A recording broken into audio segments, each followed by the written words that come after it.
ኩናት ሱዳን ጌና በحيال መልክዑ ይቅጽል ኣብዘለዎ ለዋን ኤምባሲ ሩሲያ ኣብ ተሃገር ኣብ ዘውጽእ መግለጺ ኣብ ምዕራብ ሱዳን ኣብ መትና ሩሲያውያን ዝነበርዋ ናይ ጽዕነት ነፋሪት ወዲቓ ክትከውን ተኽእሎ ከም ዘሎ ዘገለጽ ጸብጻባት በጽሒዎ ከም ዘሎን ይምርምሮ ከም ዘሎን ሓቢሩ እቶም ኣብዚ ኩናት አንጻር ሰራዊት ሱዳን ዝዋግኡ ዘለው ሓይልታት ቁልጥፍ ደገፍ ብወገኖም ብሶኒ ኣውጽኤሞ ኣብ ዘለው መግለጺ ኣብ ምዕራባዊ ከባቢታት ዳርፉር ሓንቲ ናይ ጽዕነት ነፋሪት ሃሪሞም ከም ዘውደቁ ክገልጹ እንከለው በሞባይል ዝተቀድሐ ቪዲዮ ከም ዘርኢ ድማ ዕጡቃት ሓይልታት ቁልጥፍ ደገፍ ኣብ ከባቢ ናይ ሓንቲ ዝንተ 50 ስብርባራ ፋሕ ዝበለ ነፋሪት ኮይኖም መነት ናይቶም ኣብታ ነፋሪት ዝሞትዮም ዝተባሃሉ ውልቀ ሰባት እንዳ ኣርኣዩ እዮም ዝረኣዩ እዚ ይኹን እምበር ኣብቲ ስብርባር ናይታ ነፋሪት ረኺብናዮ ዝበልዎ ሰነዳት እታ ነፋሪት ምስታ ሓደ እዋን ንሓይልታት ቁልጥፍ ደገፍ ዝግበር ሓገዛት ተመላልስ ኣላ ተባሂላ ትግለጽ ዝነበረት መንገዲ ኣየር ዝተሓሓዝ ከም ዝኾነ ተገሊጹሎ ሓይልታት ቁልጥፍ ደገፍ ግን እታ ነፋሪት መሰራዊ ሱዳን መተእሰር ኣለዋ በመባል ከም ዘውደቅዋ እዮም ገሊጾም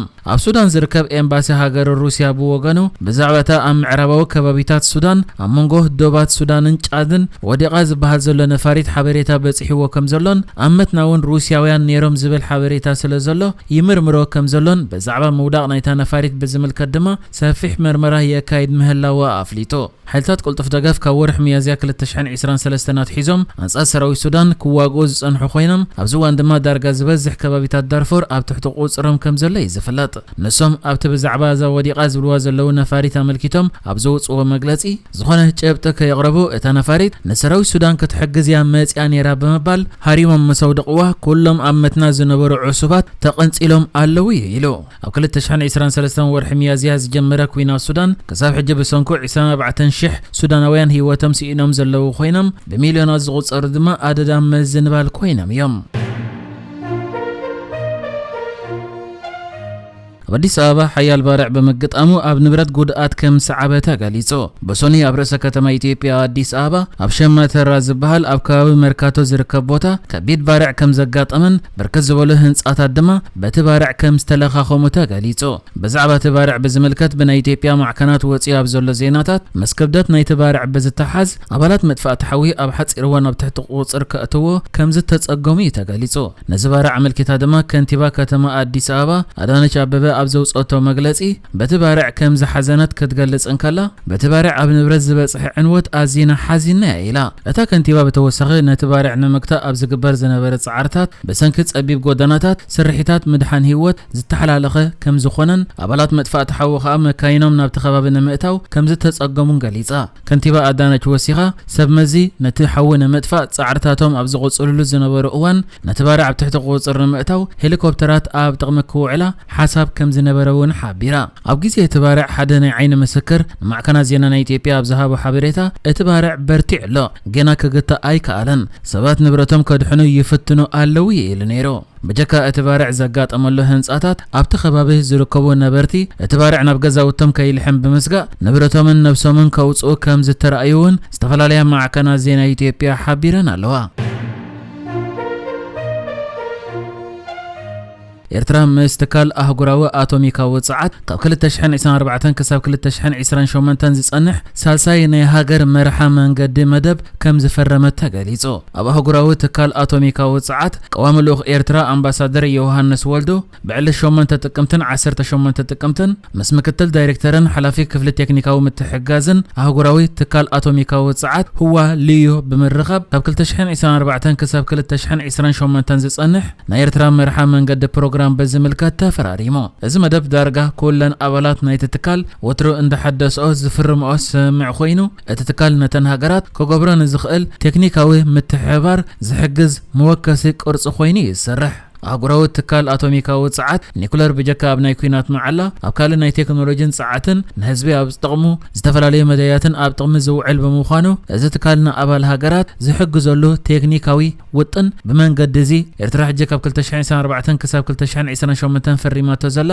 መርሓ መንገዲ ገይርዩ ሓገዙ ዘበርከት ኤርትራ ካብ 2002 ጀሚራያ ኣባል እዚ ኒኩለራዊ ኣጽዋራት ከይባዛሕ ምክትታል ዝገብርን ዝበዝሕ እዋን ድማ ሽሙ ኣብ ዜናታት ምስቲ ኣጽዋራት ተታሒዙ حزو زلعل ناي ودو حبرات هاجرات تكال كتكون انكلا زحجي فريماتو زلام مدبدما ناي نيكولرن چررتان وحسنتن دحنتن مقبن حرشان ماين اكابن زملكت طعنان اماغاغبان عدنان صعاتن صقاتات بحري اندسترين مترولوجين زتقالله مخونو تغليصلا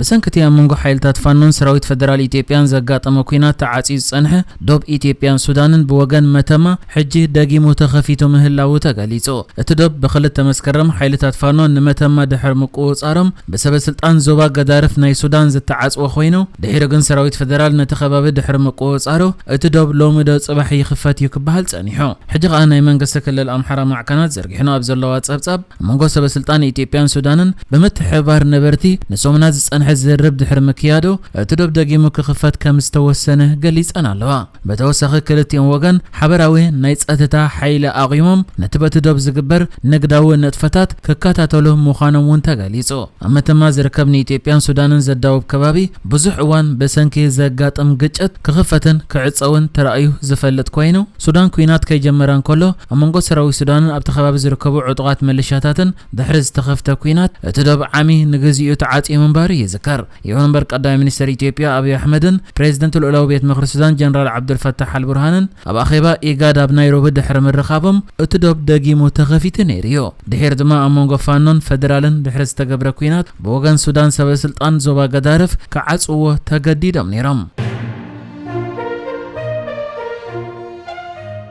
ኢትዮጵያ ክልል ትግራይ በሰንክ ቆጠባው ጸገማትን ሽቅለት አልቦነትን አብዝዋን በሽሐዝ ዝቆጸሩ መንእሰያት ናብ ስደት ያምርሑ ከም ዘለው ማዕከን ዜና ቢቢሲ ልዕሊ ፍርቅ መንእሰያታት ተኸስር ዘላ ክልል ብዝብል አርእስቲ ኣብ ዘዳለዎ ጸብጻብ ሓቢሩ ኣብቲ ጸብጻብ ማሕበር መንእሰያት ትግራይ ኣብ ዝሓለፈ ዓመት መነባብሮን ቆጠባዊ ሕቤትን መንእሰያት ትክልል ብዝምልከት ኣብ ዘካየደ መጽናዕቲ ኣስታት 54 ሚእታዊት መንእሰያት ካብቲ ዝነብሩሉ ከባቢ ለቂቆም ክኸዱ ድልየት ከም ዘለዎም ከም ዘርአዩ ክገልጽ እንከሎ እዚ ሃዝ ኣዝዩ ብዙሕ ከም ዝኾነ ድማ ኣብ ወንበር እታ ማሕበር سناي كحسه نمعكن زينا BBC غليصو نايز سدد زخونه مخنيات شغلت البنات 38.1 مئتاويت كحزن كله سنت معروي محدر ادما اسات 5.3 مئتاويت كم زحازون غليصو كالوت 5.3 مئتاويت زحاش نبرادليوم اوشت تهاجر نبزركب كبابيتات كاب تخلل كوص يداليو دخلنا دما مخنيات مسداد 4.8 مئتاويت من اسيات يخون الليلو قزر عدلات تمرتن نقدن دليوم كاب تكلل زوصغن تحت 1 مئتاويت كم زخونه اتدهساساو مصنعتي ارغاغيص يبل قدم حجاب زوبا سمين معراب تግራይ ዝርከብ